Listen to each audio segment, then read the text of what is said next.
ፖድካስት ፋሚሊስ እንዴት ናችሁ? ከዚህ በፊት በዳርክ ሳይኮሎጂ መጽሐፍ ጀምረናል።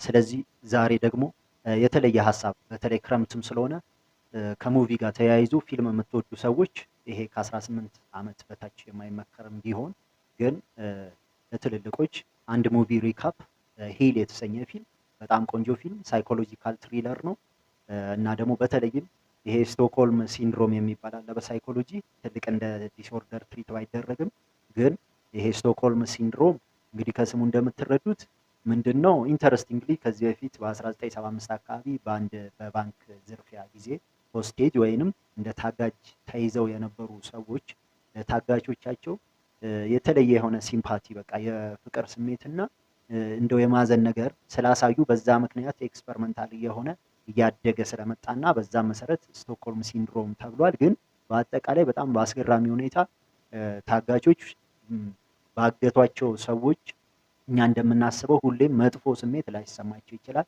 ምናልባት ያገቷቸውን ሰዎች እንደውም ለነሱ ማዘን ወይም ደግሞ ሁል ጊዜ ከማገት ጋርም ብቻ ሳይሆን አጠቃላይ አቢዩዝ ከመደረግ አንድን ሰው በተለየ ሁኔታ ጎድተዋል የሚባሉ ሰዎች በጣም ተጽዕኖ አድርሰው አቢዩዝ አድርገዋል ተብሎ ቢታሰብም እነዛ ግን አቢዩዝ የተደረጉ ሰዎች ለዛ ሰው የተለየ ፍቅር ሊያሳዩ እንደሚችሉ ሳይኮሎጂው አጥንቷል ማለት ነው። ስለዚህ ከዚህ ጋር በተያያዘ ደግሞ አንድ በጣም ታዋቂ ፊልም አለ ሂል ነው የሚለው ደ ጉድ ቦይም ተብሎ ይታወቃል። እንግዲህ ይሄ ልጅ ገና 19 ዓመት ልጅም ቢሆን በጣም በተለያዩ የሱስ ሁኔታዎች ውስጥ የተዘፈቀ በጣም ድብድብ የመሳሰሉ ቫዮለንት የሆኑ ነገሮችን ሰዎች ላይ ያደረገ የነበረ ልጅ ነው። በኋላ ግን በአንድ ጥንዶች ምክንያት ታግቶ ወደ ቤታቸው ተወስዶ እነሱ ደግሞ ያሳለፉትን ከዚህ በፊት ህይወት እንደዚሁ አንድ ልጅ አጥቶ ስለነበር ያንን ልጅ ለመተካት ወይንም አንድ ነገር በህይወታችን ስናጣ ያንን ያጣነውን ወይንም ያጠፋነውን ጥፋት ለማስተካከል በሚመስል ሁኔታ አንድ መጠጊያ ፈልገን ያንን ነገር አስተካክለን ለመስራት የምናደርገው ጥረት አለ።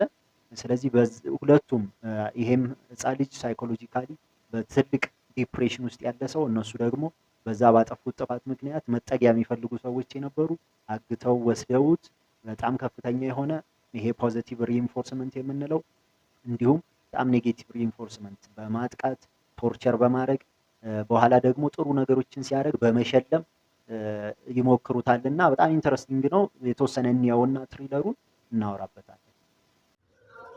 የጃን ኮማሳ ሳይኮሎጂካል ትሪለር ፊልም ሂል በመጀመሪያ መጠሪያው ጉድ ቦይ በመባል የሚታወቀው የሰው ልጅ ባህሪ ጉዳት ወይንም ትሮማ እና የማህበራዊነት ሶሻላይዜሽን ስልቶች የሚመረምር ጨለማና ክሊኒካዊ የላብራቶሪ ሙከራ ነው።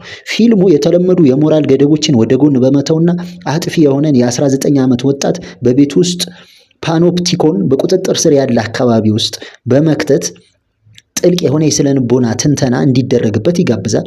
በስነልቦና መነጽር በመቃኘት የዚህን ፊልም በርካታ ገጽታዎች ማየት እንችላለን። አንደኛው ክላሲካል እና ኦፔራንት ኮንዲሽኒንግ። ክላሲካል ኤንድ ኦፔራንት ኮንዲሽኒንግ የቶሚ ቤት መላመድ። በመሰረቱ ክሪስ ወይንም ስቲቨን ግርሃም ቶሚን አንሰንቦን እንደ እኩል ሰው ሳይሆን እንደ እንስሳ ወይም መጥፎ ባህሪ እንዳለው የቤት እንስሳ ነው የሚይዘው። ይህም ሁለቱንም ርዕስ ሂል በውሻ ስልጠና ጊዜ አጠገብ እንድትከተል የሚሰጥ ትዕዛዝ እና ተምሳሌታዊውን የውሻ አንገት ቼኑን ማለት ነው ያመለክታል። በስነ ልቦና ደረጃ ቤቱ የሚተዳደረው በጥብቅ የባህሪ ትምህርት ቢሄቪየሪዝም ከቢኤፍ ስኪነር ንድፈ ሐሳቦች ጋር የሚመሳሰል ህግጋት ነው።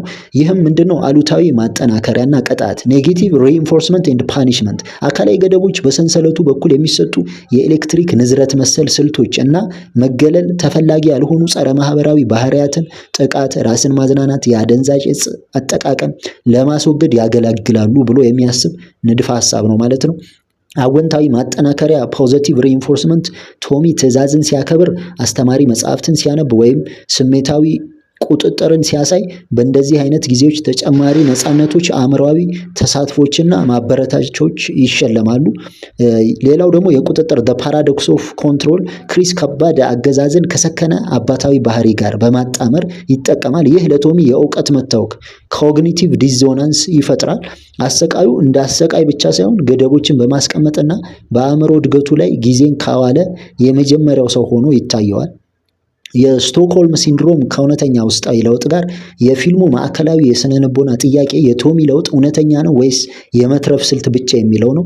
የመትረፍ ስልት ሰርቫይቫል ስትራቴጂ መጀመሪያ ላይ የቶሚ መታዘዝ በአሰቃቂ ትስስር ትራውማቲክ ቦንዲንግ ወይም በስቶክሆልም ሲንድሮም መነጽር ሊታይ ይችላል። በዚህ ጊዜ ታሳሪው የአጋርነት አደጋን ለመቀነስ ሲል ሳያውቅ ከቀጣሪው ጋር የስነ ልቦና ጥምረት ይፈጥራል ማለት ነው። ስለዚህ ከቤት ውጪ ያለው ባዶነት ደግሞ ሌላው ነው። የቶሚ መታዘዝ ቀደም ሲል የነበረው ከፍተኛ የሆነ ገደብ የሌለው ነፃነት በእርግጥ ጥልቅ መገለል እንደነበረው በሚሰማው አሳማኝ የስነ ልቦና እውነት የተፋጠነ ነው።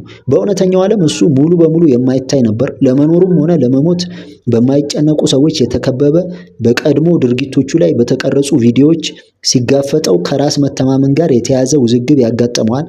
የተዋቀረው እስር ቤት ቀደም ሲል በእጅጉ የጎደለውን ነገር ይሰጠዋል። የተመሰከረለት ተጠያቂነት እስር ቤቱ የተዛባ የደህንነትና የመዋቅር ስሜት ስለሚሰጠው አእምሮ ጓዳውን ይቀበላል። ይሄ ነው እንግዲህ የመጨረሻውና ሶስተኛው ፓቶሎጂካል ሀዘንና መፈናቀል። ይሄ የቻርሊ መንፈስ ነው።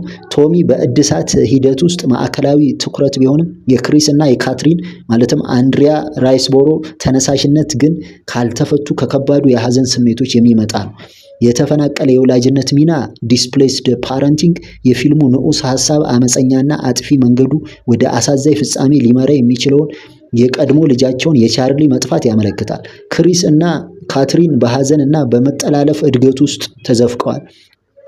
ሌላው ደግሞ የመድገም ግፊት ወይንም ሬፔቲሽን ኮምፐልሽን በሳይኮአናሊቲክ ንድፈ ሀሳብ ውስጥ የመድገም ግፊት አንድ ሰው አሰቃቂ ክስተትን ወይም ሁኔታዎቹን ደጋግሞ የሚለማመድበት የስነ ልቦና ክስተት ነው። ክሪስ ቶሚን ለማስተካከል የሚያደርገው ሙከራ ሳያውቅ የሚፈጸም የድጋሚ ሙከራ ነው። በቀድሞ ልል ወይም በተሰበሩ ገደቦች ምክንያት ቻርሊን ማዳን ወይም በአግባቡ ማንበብ ባለመቻሉ ተተኪ በሆነ ሌላ ወጣት ላይ ጥብቅ ቁጥጥር በማድረግ ማካካሻ ለማድረግ ሲሞክር ይታያል። የራሳቸውን የቤት ውስጥ አሳዛኝ ሁኔታ በቶሚ ላይ በመተካት እንደገና ለመጻፍ እየሞከሩ ነው ታሪካቸውን። ሌላው ደግሞ ንቀትና እዝነትን እንደ መሳሪያ መጠቀም ነው። ሂል የተባለው ፊልም ቀደምት የህይወት አካባቢዎች ጸረ ማህበራዊ ባህሪያትን እንዴት እንደሚቀርጹ በጥልቀት ይመረምራል። የቶሚ የመጀመሪያ ጊዜ ማህበራዊነት ማጣት፣ የእሱ ተራ ጭካኔ፣ የእዝነት ስሜት ማጣትና በኬሚካሎች ላይ ያለው ጥገኝነት ከባድ የስሜታዊ ቸልተኝነት ምልክቶች ናቸው። ፊልሙ አንድ ጨለማ የስነ ልቦና ጥያቄ ያቀርባል። መርዛማ አላግባብ የሚጠቅም አካባቢ ጨካኝ የሆነን አካባቢ ሊፈውሰው ይችላል ብሎ ይጠይቃል። እንግዲህ ክሊኒካዊ ሳይኮሎጂ የክሪስንና የካትሪን ዘዴዎችን እንደ አጥፊ ሳይኮሲስ አድርጎ ቢያወግዛቸውም ማህበረሰቡ ችግር ላለባቸው ወጣቶች የሚያሳየው አጠቃላይ ቸልተኝነት ልክ እንደ አፋኝ እስር ቤት አጥፊ ሊሆን እንደሚችል በማሳየት ፊልሙ መስመሮቹን ያደበዝዘዋል። ቶሚ ወሰኖች፣ መዋቅርና ስሜታዊ ነጸብራቅ ያስፈልገው ነበር። በሚገርም ሁኔታ እነሱን ያገኘው ግን በሰንሰለት ውስጥ ሆኖ ነው። ስለዚህ ይሄ የፓረንቲንግ ሀሳብ ገደብ የሌለው ነፃነት መስጠት እና ለልጆች አላስፈላጊ የሆነ ቸልተኝነት መጨረሻ ላይ በእነሱ ባህሪ ላይ ምን አይነት ከባድ ተጽዕኖ ሊያመጣ እንደሚችል የምናየው ነው።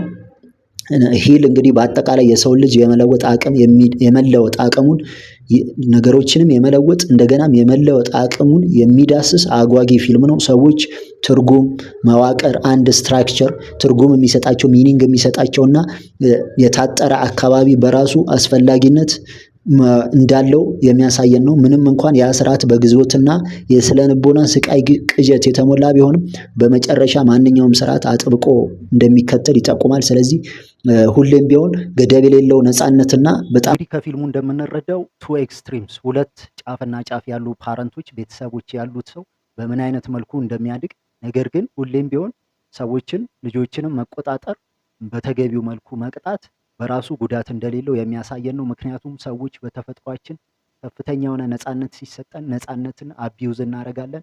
ያ ነፃነት ደግሞ የሚመራን በጣም መረን ወደ ለቀቀ ምናልባት ወደ ሱስ እና ከፍተኛ የሆነ ቫዮለንስ የሆነ ባህሪ ስለሆነ ስለዚህ አግባቢያ የሆነ ቁጥጥር ስትራክቸርድ የሆነ ኢንቫይሮንመንት ብዙ ህጎች ያሉት በጣም የበዛ ደግሞ ፐርፌክሽንም ሳይሆን ነገር ግን ነፃነታችን በተወሰነ መልኩ መገደብ እንዳለበት ፊልሙ አይ ቲንክ ያሳየናል። እዩት፣ አሪፍ ፊልም ነው። እናመሰግናለን። የሚቀጥለው ማክሰኞ እንገናኛለን። ቴንኪው። እንደ እግዚአብሔር